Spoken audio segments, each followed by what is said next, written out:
What's good, YouTube? It's your boy Q Carnage here, and you guys are checking out a gameplay, another pub match on Raid. I think these are the two back-to-back Raid games I actually played on pubs, and it was actually kind of enjoyable. But the league play stuff will be back for you guys momentarily. I want to say tomorrow. Yeah, tomorrow. Tomorrow and Friday, Saturday. We're gonna go back in the league play after that. I wanted to throw some pubs on just as kind of like a refresher, kind of just like something that just fun, personally for me. But today's video, I kind of want to talk about to you guys again about the Xbox One and what my real opinions are on it. And even though I hate the DRM to a massive extent, and the reason why the DRM is such a killer for me, because for me I'm at a standstill with the Xbox One, and it's for two reasons. And the reasons why that the Xbox One is so appealing to me and not the PS4 is for very, very, very wide reasons. And I posted this on Facebook last night.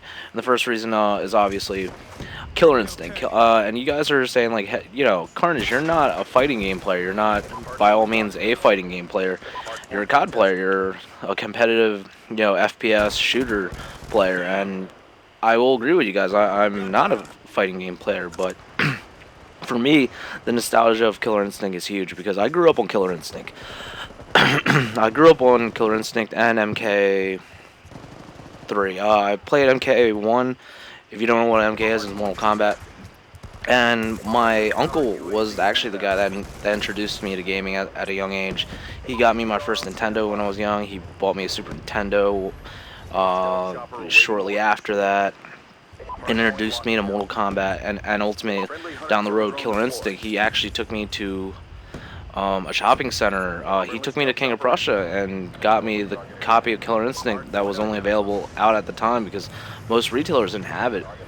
So for me, the nostalgia and the memory of my uncle, who really encouraged my gaming, encouraged me to do greater things with gaming, and he was the guy that pushed me to do better in my life and to really do great things with my talent for gaming, because he saw that I had real potential when it came to gaming. And again, he did what he thought was right for me. He supported me, and he also called me up when he heard about Killer Instinct being remade. He was like, "Yeah, let's get an Xbox One, we'll play together."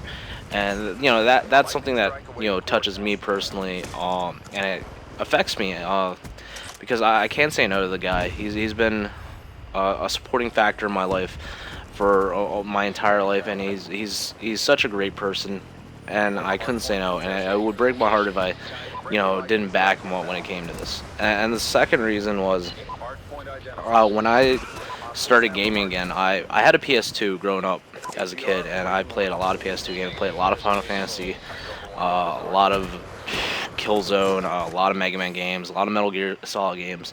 And my friend Ismail, he introduced me to Halo 2. And when I started playing Halo 2 and Gears of War 1, I really got into it. I loved it. I loved the competitive aspect of it. I loved how awesome it was, how massive and popular, and all the cool things you can do in it. And the personal progression and all that. And with that being said, when I first got my 360, when I was about like 17 or 18 years old, I was working at Toys R Us at the time. I bought COD 4 and Gears of War, and that's pretty much where I started as far as competitive shooters go. And I say that because my loyalty and support to Microsoft is huge, because they did between the last 7 years and what they did with the Xbox and what they did with Xbox Live and everything, and all the experiences I had on Xbox were phenomenal. And I really support the series that is Halo and Gears of War, and the competitive platform that is COD on the 360. And what sucks is that they're implementing all these new cool features, the circle plan, what else, the live streaming, the ability to tab over between Twitch and your actual gaming, or Twitch and your your TV and gaming, et cetera, et cetera. And the only thing between these great features and everything that it has going for it, and all these awesome exclusives and all these, nostalgia games, and the potential it has, especially with these third-party games like COD Ghost and Square with Final Fantasy, is that its DRM is what's killing them, and it's really is going to be like again, if they took a step back and toned down their DRM and made some appropriate changes. And I have my own opinions that I put it out there, and I know it's not going to do a difference, but if they change their DRM, I think the system would sell. I think the system will do amazing. I think it's going to be the next best thing if they change their DRM. And the only thing that stands between them and between the 360 being one of the greatest innovation for competitive gaming and gaming in general, and continuing the good experience and the legacy that is gaming, and between the Xbox One becoming the next Zune, is their DRM. They need to change their DRM, and it's it sucks. It really sucks that a lot of people want to get the 360 for these great games, but they're not going to be doing the publishers and the developers any justice if they continue the path that is their pre-existing DRM.